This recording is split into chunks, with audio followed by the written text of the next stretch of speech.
There are 66,615 bars in America, and you think your business has got a lot of competition? Now, some bars are very, very large, like the Las Vegas booze emporiums that feature an androgynous Danish DJ and a sound system that will turn your spleen to dust. Those bars have plenty of money to attract customers with advertising because the cover charge is cheap and it's like $20 for a Miller Lite. But the vast majority of bars don't have that kind of budget, yet they still have to keep patrons coming back in every night, and they got to stay busy, they got to stay profitable. How? I don't know everything, but I do know this. The more you try to fit in, the more your customers tune out. And this week on the Talk Triggers show, you'll learn about a bar that doesn't really need to advertise at all because their patrons do it for them.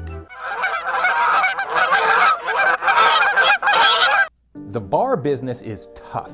You have to deal with suppliers of varying quality and ethical compasses. You usually have a lot of employee turnover, and you have to stay vigilant to ensure your booze isn't flying out the back door every night.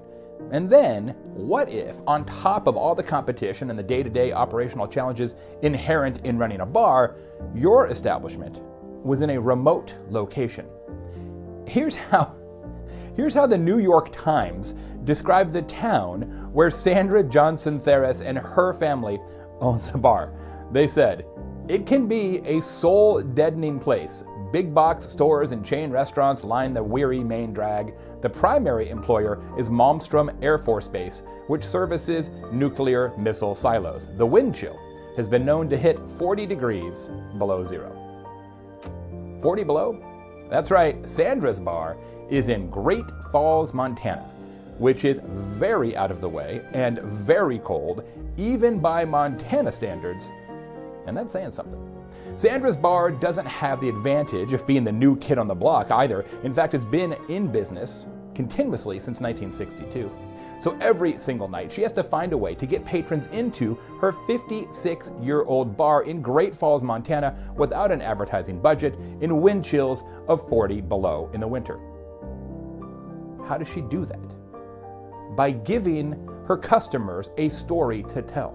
It is a story so bold that customers simply must tell it once it's been experienced. It is a story so compelling, in fact, that GQ magazine named Sandra's Place the #1 bar in America worth flying to. Think about that. You're in New York City and you're leisurely leafing through this month's GQ while eating a canapé and wearing your cashmere robe or some such, and you find an article about America's best bars, and you fully expect it to be full of Manhattan's iconic watering holes. But instead, you find that the venerable GQ magazine recommends that you get on a plane and fly to Great Falls, Montana, and go to a bar tucked away inside the O'Hare Motor Inn, which is located practically in the shadow of a nuclear missile silo. What? What is it? What is the story that patrons of Sandra's bar tell? What story is so riveting that GQ tells you to buy a plane ticket to Great Falls? See, Sandra's Place snuggles up against the hotel pool at the O'Hare Motor Inn, and the back wall of the bar features 2 large glass windows, giving bar patrons a view into the pool. It's like a DIY aquarium, Montana style.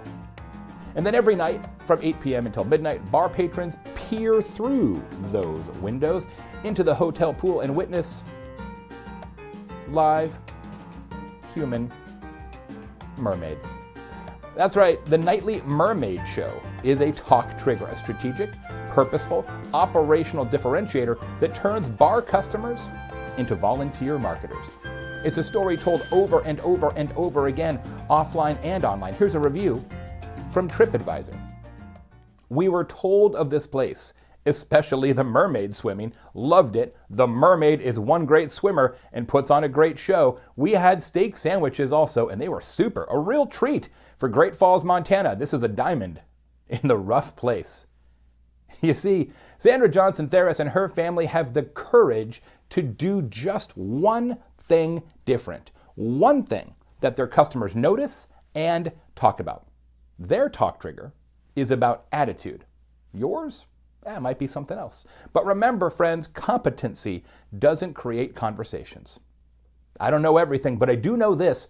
Same is lame. If you want your customers to talk about you, give them something they don't expect. Something like mermaids, and sometimes mermen, in a tiki bar called the Sip and Dip Lounge in Great Falls, Montana. Next week, here on Talk Triggers, you'll learn how a small hospitality company took the most boring part of the hotel experience and turned it into a word-of-mouth powerhouse. To never miss an episode, subscribe now on YouTube. You can get this show as a podcast as well. Just go to wherever you get your audio deliciousness and search Talk Triggers. See you next week.